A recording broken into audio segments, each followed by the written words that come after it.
Boa noite a todos. Me ouvem bem? Lá no fundo também? Tudo certo. Bom, eu queria conversar um pouco com vocês, aproveitar a oportunidade para dialogar sobre aquela que talvez seja a principal intenção de todas as mensagens que o próprio Dr. Leocádio constitui aqui na casa, de todas as obras, enfim, aquela que talvez seja a principal mensagem que está constituída em todo o corpo aí do Espiritismo, né? E qual mensagem seria essa, né? É a mensagem da liberdade. A principal intenção da doutrina espírita é que cada um de nós tenha sempre autonomia de pensamento. Autonomia de pensamento e autonomia de ação. Para ter autonomia de pensamento e autonomia de ação, eu preciso ter primeiramente uma profunda consciência de quem eu sou. Então a gente atravessa primeiro um processo de autoconhecimento, que é um processo que vem através do silêncio, vem através da meditação, vem através da reflexão, e com esse processo eu alcanço aquelas características que são fundamentais e que constituem aquilo que eu sou. Os valores que eu acredito, as ideias em que eu acredito, e processando esse conhecimento todo, aquilo que constitui meu projeto de vida. Então todos nós temos um projeto de vida, e esse projeto de vida foi formulado por nós mesmos. Não é um projeto entregue por um terceiro, não é um papel com uma lista de deveres que é entregue por outra pessoa, é um projeto que é construído necessariamente por cada um. Porque, afinal de contas, só eu me conheço completamente. Só eu sei exatamente o que eu sou e só eu sei exatamente aquilo que eu preciso ainda ser. Ou seja, o quanto eu ainda preciso aprender. Essa consciência que é minha e que é profunda e que constitui meu projeto de vida, ela está assentada em uma base principal. Essa base principal chama-se moral. A consciência moral é a base principal de todos nós. Então cada um de nós constitui uma consciência moral, e dessa consciência moral que sai tudo aquilo que eu penso, que sai tudo aquilo que eu falo, e que sai em última instância tudo aquilo que eu faço. Então se eu não tenho ainda uma profunda noção do que constitui a minha consciência moral, ou seja, será que a minha consciência moral ela está assentada na igualdade, por exemplo? Será que ela está assentada nos valores da caridade, nos valores do amor, enfim, na moral cristã? Ou a minha consciência moral está assentada em outros valores? Ela está assentada necessariamente em alguns valores. E esses valores necessariamente representam aquilo que eu sou. Então eu preciso pensar muito sobre esses valores. Já que o assunto de hoje é liberdade, a gente precisa trabalhar 4 termos, que na verdade não são 4 termos, são 4 posturas, que quem sabe ao longo dos últimos séculos tenham travado qualquer possibilidade de sermos livres. Então o Dr. Leocádio e vários outros espíritos que constituem mensagem aqui já falaram várias vezes que há séculos a humanidade está de joelhos perante algumas molduras. O que seriam essas molduras? Bom, a própria palavra já é autoexplicativa, né? Então é como se houvesse uma janela na minha frente, um pequeno espaço, que está emoldurando aquilo que eu sou e aquilo que eu posso ver da realidade. Então, se nós seguimos molduras, se nós ainda temos na nossa postura resquícios de algumas molduras, significa que necessariamente nós estamos limitando tudo aquilo que nós podemos aprender da realidade. E limitando também a nossa possibilidade de ser livre. E quais são essas molduras, né, que se apresentam necessariamente como 4 principais? O dogma, o sacro, o místico e o esotérico. Essas são as 4 principais molduras que há séculos vêm minando a possibilidade da humanidade expressar-se de forma mais ampla e mais livre. Então a gente precisa trabalhar um pouco sobre cada uma delas para entender qual é a essência de todas elas e como nós fazemos para romper com elas, efetivamente. Então, o que seria o dogma? Bom, o dogma é toda ideia, todo conceito ou todo valor que tenta se colocar como absoluto. A característica do dogma é ser imposto e ser inquestionável. Dogma é aquilo que não pode ser provado, não precisa ser testado e não precisa ser fundamentado, porque tem a pretensão de ser absoluto. Então, por exemplo, se eu sigo alguma doutrina religiosa que possui dogmas, isso significa que eu não estou autorizado a questionar qualquer tipo de valor ou conhecimento. Isso é um absurdo. Então, o dogma necessariamente é uma limitação, porque o dogma é um conhecimento que está sendo imposto, é algo que foi instituído. E a maioria dos dogmas que nós seguimos por um processo cultural são dogmas que têm séculos já de existência, né? Então são dogmas que estão instituídos e estão rompendo com a nossa possibilidade de liberdade.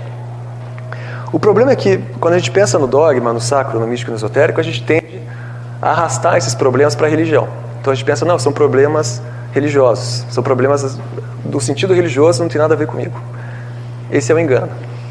Porque por um processo cultural, da própria história do nosso país, né, e da história, portanto, da nossa educação, a gente possui, no nosso comportamento, resquícios desses dogmas.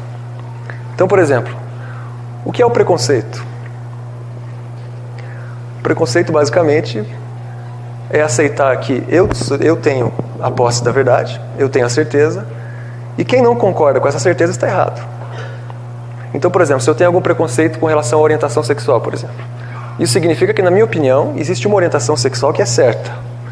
E eu pego essa verdade e falo que ela é concreta, absoluta, e a certeza está comigo. Então, qualquer um que não está concordando com essa certeza, qualquer um que está fora dessa certeza, é uma pessoa que está errada. Então, se ela está errada, eu vou rechaçá-la, vou criar uma repulsa, logo eu vou ter uma atitude preconceituosa.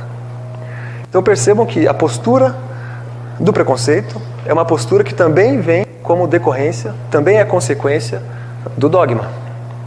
Se alguns dos senhores ainda têm preconceito por qualquer situação, os senhores são dogmáticos. É triste falar isso, mas se eu tenho algum tipo de preconceito ainda, ou se no convívio familiar, no convívio geral do cotidiano, eu tento impor sobre outras pessoas aquilo que para mim é verdade, então eu ainda sou uma pessoa dogmática.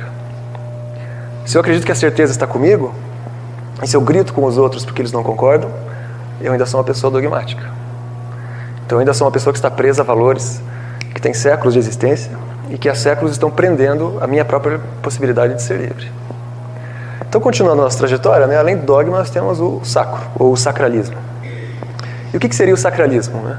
Se o dogma congela e torna absoluta alguma ideia ou valor, o sacralismo faz o mesmo, só que ele faz com o material. Então, por exemplo, a gente sacraliza objetos, a gente sacraliza espaços. O que a gente está fazendo no fundo é tornando algo sagrado. A origem é essa, né? Sacralizar é tornar algo sagrado. Então é como se eu, por exemplo, olhasse para os senhores agora e dissesse que essa mesa é a mesa que o Dr. Leocádio usa, então essa mesa ela é sagrada. Ou seja, eu estou conferindo a essa mesa, que é só uma mesa, uma característica especial. Eu estou transformando essa mesa em algo absoluto, em algo sagrado. Qual que é o problema de transformar essa mesa em algo absoluto? O que vem em seguida é a obrigação da adoração. Então, com a ideia sacra, em seguida vem o fato de que nós temos que adorar aquilo que é sagrado. Então nós temos que nos submeter àquilo que é sagrado. Então se eu falo para vocês que essa mesa aqui é sagrada, ou que a foto do Dr. Leocádio é sagrada, isso significa que eu estou exigindo que vocês adorem esta mesa e esta imagem. Então imaginem depois, quando os senhores forem chamados aqui, os senhores vão ter que passar por aqui para entrar no atendimento e terão que se abaixar e fazer reverência para isso aqui, ou para a fotografia. Isso é absolutamente ridículo. Os senhores me desculpem. Mas todo o conteúdo, todos os valores e tudo que proporciona crescimento não é material. É um conhecimento maior. Sacralizar a imagem do Dr. Leocádio não ajuda em nada o Dr. Leocádio, não ajuda em nada nenhum de vocês. O Dr. Leocádio não quer que ele seja tratado como um santo. Ele não quer que as pessoas abaixem em frente à sua imagem. Eu tenho certeza que ele prefere que cada um de nós consiga ser um pouco mais moral, por exemplo. Ou consiga ser um pouco mais consciente, ou consiga agir com mais liberdade. Se eu fizer isso, eu tenho certeza que eu estou sendo mais respeitoso com o Dr. Leocádio do que pegando uma imagem dele e fazendo reverência a ela. Essa é uma postura sacra também. E aí, trazendo essa questão para o comportamento cotidiano, a gente pode traçar outros exemplos. Então, vamos pensar, por exemplo, naquela pessoa que vai fazer uma prova, vai fazer vestibular, vai fazer uma avaliação, aí ela diz assim: eu vou usar essa caneta aqui, porque com essa caneta eu vou passar. Eu vou usar essa caneta porque eu vou acertar todas as questões se eu usar esse objeto aqui porque ele é especial. Essa é uma postura sacra. Esse é um resquício de sacralismo. Eu estou dando à caneta uma qualidade especial, uma qualidade que ela não tem. E eu estou esperando que a caneta resolva os problemas por mim. É claro que eu vou ir bem na prova se eu estudar, se eu me concentrar, se eu estiver preparado, se na hora eu conseguir manter a calma. Aí sim eu vou ir bem na prova. Não é a caneta que vai fazer com que a situação se resolva. Da mesma forma, por exemplo, é muito comum pegar a imagem de um santo e colocar no retrovisor do carro, não é? E aí a gente tem a certeza de que a imagem que está lá no retrovisor do carro, ou o símbolo, vai me proteger de qualquer tipo de acidente. Esse é um equívoco. O que vai me proteger de algum tipo de acidente seria se eu fosse uma pessoa atenciosa no trânsito. Se eu mantivesse a calma, se eu respeitasse os limites de velocidade, se eu olhasse para todas as placas. Se eu tiver atenção no trânsito, eu vou estar evitando a possibilidade de ter algum acidente. Mas eu não vou estar garantindo que nenhum acidente aconteça. Porque, como bem diz o Dr. Leocádio, nenhum de nós aqui está blindado. Não existe blindagem aqui na Terra. Nós estamos sujeitos a todas as contingências e as condições da matéria. Então, apesar de eu ter a possibilidade de controlar a minha atenção e agir com calma no trânsito, eu não posso controlar a atenção de todos vocês. Então pode ser que uma outra pessoa, com menos cautela, bata no meu carro. Isso pode acontecer. Não há imagem sacra que resolva isso. Não há nada que possa controlar as pessoas. Cada um controla a si pela própria consciência. Seguindo, a gente tem o misticismo. O que é uma postura mística ou o que é o misticismo? Basicamente, o místico, ele acredita que além do mundo natural, existe uma outra realidade sobrenatural. E aí a tendência do místico é explicar tudo com o sobrenatural. Então, já que existe o natural e existe uma realidade sobrenatural, e um detalhe importante é que para o místico, nós não podemos alcançar a realidade sobrenatural pela nossa própria razão, pela consciência, nós só alcançamos através de rituais, e esse que é o problema de ser místico, porque você começa não só a transferir as responsabilidades de tudo aquilo que acontece para uma outra realidade oculta, ou um outro mundo, como você também passa a desacreditar nas suas próprias capacidades enquanto inteligência, enquanto consciência. Então, o que seria uma postura mística? Seria, por exemplo, eu dizer para os senhores que eu estou com dor de cabeça e imediatamente falar assim, não, eu estou com dor de cabeça porque existe algum espírito que está causando isso. Me desculpem, além de ser ridículo, é um desrespeito com a doutrina espírita. Falar isso é ser desrespeitoso com todas as mensagens, com todas as obras, com tudo aquilo que o espiritismo já tentou trabalhar. Essa é uma postura mística porque é uma tentativa minha de transferir para uma realidade sobrenatural algo que está acontecendo comigo. A postura mística, normalmente, ela é oposta à razão. Qual seria a postura racional para isso? Seria parar um pouco e pensar assim, será que eu não dormi pouco hoje? Será que quando eu não almocei rápido demais? Será que quando eu almocei eu não comi demais? Será que eu não bebi pouca água? Será que eu não caminhei demais no sol hoje? Será que eu não acordei estressado, gritei com as pessoas, gritei no trabalho, trabalhei demais? E isso tudo, ou alguns desses elementos, estão causando a minha dor de cabeça? Essa é uma postura racional. É uma postura que traz para o indivíduo a responsabilidade pelas suas atitudes e, consequentemente, por tudo aquilo que elas acarretam. Então, ser racional é fazer essa autoavaliação e chegar à conclusão de que há algum comportamento em mim que está causando a dor de cabeça. Ser místico é imediatamente esquecer as próprias responsabilidades, esquecer tudo aquilo que pensa e faz e transferir a responsabilidade para uma realidade oculta que eu nem mesmo posso alcançar. Isso é horrível. Isso é deixar de crescer. Aí tem um braço do místico, que é o esotérico. O esotérico basicamente defende que existem grupos privilegiados de pessoas que podem ter acesso à verdade. E que existem rituais específicos e objetos específicos e símbolos específicos que podem fazer com que nós alcancemos uma realidade sobrenatural. O esotérico defende isso. Qual que é o problema no esotérico? E por que o espiritismo, por exemplo, não é esotérico? Porque, afinal, para o espiritismo, todos nós podemos alcançar toda a verdade através da nossa própria consciência. Porque todos nós somos seres inteligentes. Então, todos nós, por um processo evolutivo, estamos, a cada dia, ampliando a nossa consciência do que é a vida e, consequentemente, ampliando a nossa consciência do que é Deus. Ou seja, o espiritismo não é sacro, porque para o espiritismo não existe uma verdade que só é alcançada por um grupo privilegiado de pessoas. Aliás, para o espiritismo não existe privilégio e também não existe dom. Porque tudo, para o espiritismo, é resultado de mérito, é resultado de trabalho. Então, se eu sou muito bom em algo, não é porque foi um dom que Deus deu para mim, não é porque eu sou uma pessoa privilegiada, é porque eu tenho méritos para ser assim.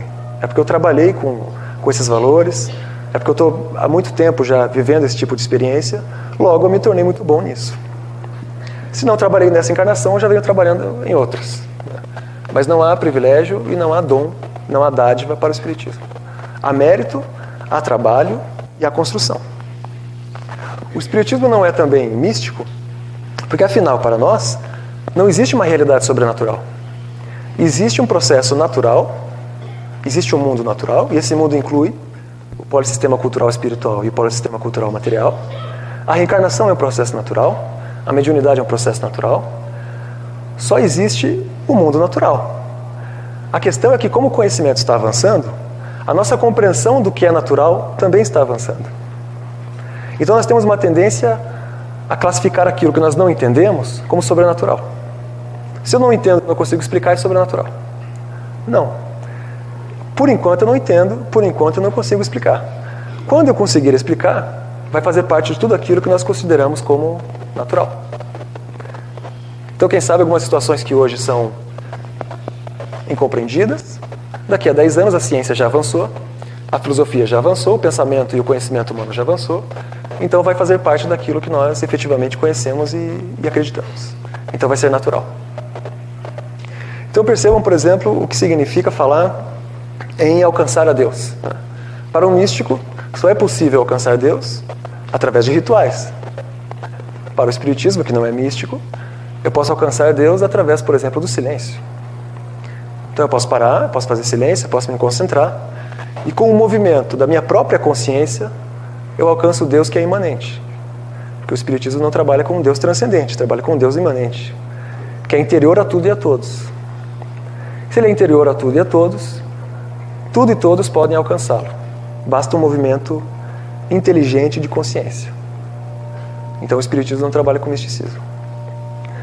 E por último nós chegamos no dogma. O dogma diz que existem ideias absolutas, valores absolutos.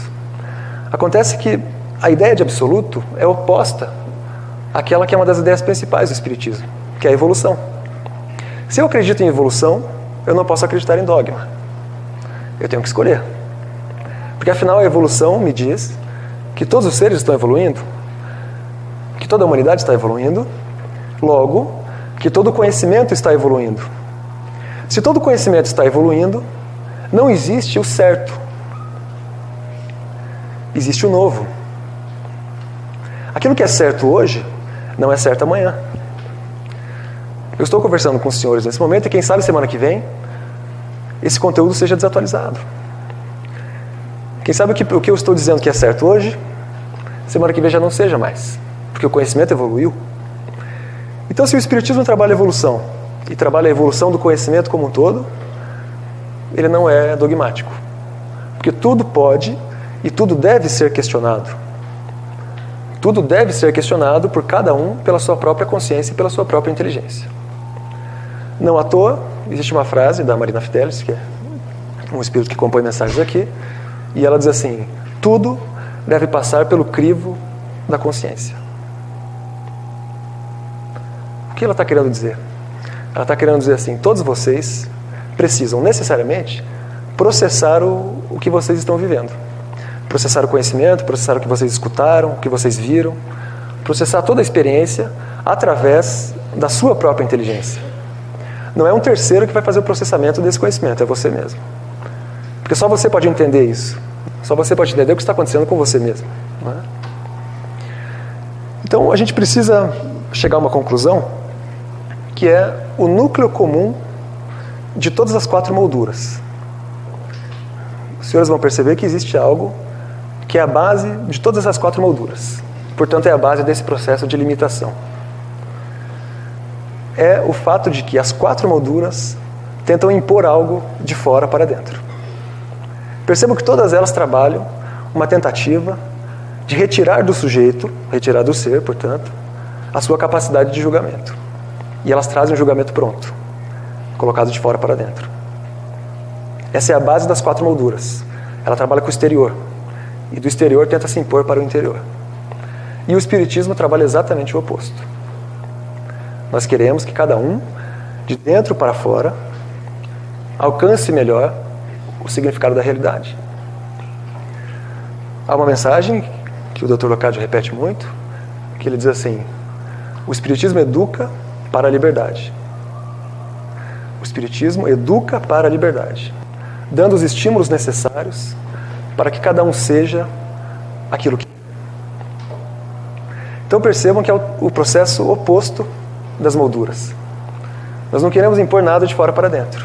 Nós queremos despertar nos senhores uma inteligência que é dos senhores, e com essa inteligência e essa consciência os senhores consigam entender melhor todos os processos que acontecem com vocês, entender melhor a própria história e, consequentemente, a partir desse autoconhecimento, construir melhor a sua própria trajetória evolutiva. Então, em síntese, já que as molduras têm deixado a humanidade de joelhos há séculos, em síntese, o grande intuito e a nossa grande proposta é sair dessa postura de joelhos. Já passou da hora de levantar. Então a mensagem principal é: eu preciso levantar. E levantar nesse momento significa alcançar a liberdade. Alcançar a liberdade significa alcançar autonomia de pensamento. Alcançando a autonomia de pensamento, eu alcanço automaticamente a autonomia de ação. Então eu passo a agir com consciência. E eu passo a responder por tudo aquilo que é consequência do que eu fiz, e do que eu falei, e do que eu pensei. Essa é a intenção principal. Espero que cada um aqui pense um pouco sobre isso, enquanto estiver aguardando a ser chamado aqui para o atendimento. Agradeço a atenção dos senhores. Pensem sobre a própria liberdade e tenham a coragem de perguntar: será que eu sou livre mesmo? Ou será que eu tenho agido dentro de uma moldura que limita a minha visão, que limita aquilo que eu sou, que limita a minha expressão? É preciso ter coragem para fazer a pergunta, e é preciso ter mais coragem para aceitar a resposta, e é preciso ainda mais coragem para transformar o comportamento. Então, após alcançar essa realidade, alcançar uma postura nova perante a própria vida. Certo? Então, obrigado, boa noite. E seguimos a nossa trajetória, né, de ser mais livre e mais consciente. Dá licença. Um bom atendimento para vocês e a gente vai dar continuidade aqui aos trabalhos. Licença.